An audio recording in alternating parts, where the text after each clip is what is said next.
So the government is a corporation. The government is a corporation. They have to be, but for everything's got to be contract.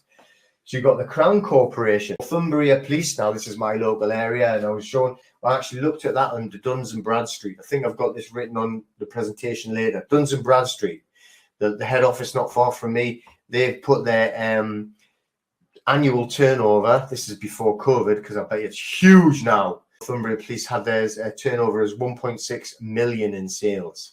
It'll be way higher than that through these Charlie fines, I'm telling you. All right, this one, NCC, stands for Northumberland County Council, my local council, right? That is a corporation. It's actually on there, Duns and Bradstreet. Social Services, that is a private limited company. All courts, private limited company. All private for-profit corporations.